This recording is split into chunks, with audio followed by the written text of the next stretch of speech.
આપણે બનાવી લઈએ તલની ચીક્કી। તલ લઈ લઈએ, ગોળ લઈ લઈએ, તેલ લઈ લઈએ। ચાલો હવે વેલણ અને પેન પણ લઈ લઈએ।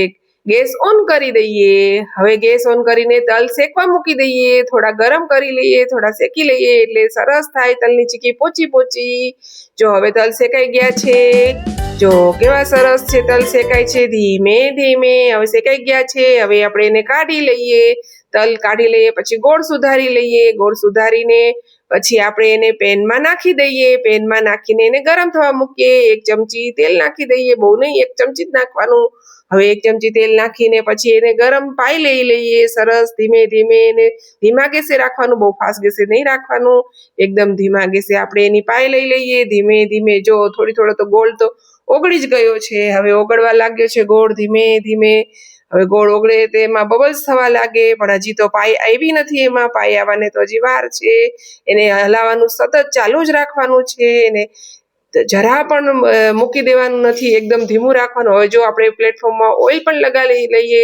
હવે પાઈ આવી ગઈ છે આપણી, જો એકદમ સરસ કડક પાઈ આવી ગઈ છે।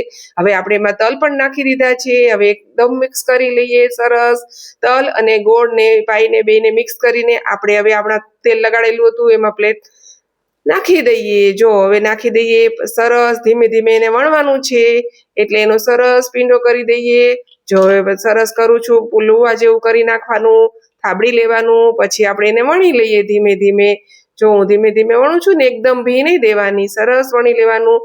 પછી એને પલટાવીને પાછું વણવાનું, એને ધીમે ધીમે એકદમ વણી લેવાનું એટલે સરસ પતલી પતલી થાય। એમાં પતલી પતલી કરવાની, બહુ જાડી નહીં કરવાની।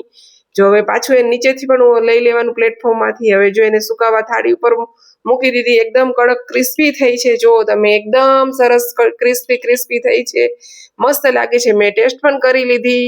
જો હવે પાછી આપણે ગોળની લાડુળી બનાવી લઈએ। એના માટે ગોળ પણ નાખી દીધો છે અંદર પેનમાં। હવે એને પણ પાઈ આવી ગઈ છે। હવે પાછા તલ નાખી દઈએ જે વધેલા હતા શેકેલા તે।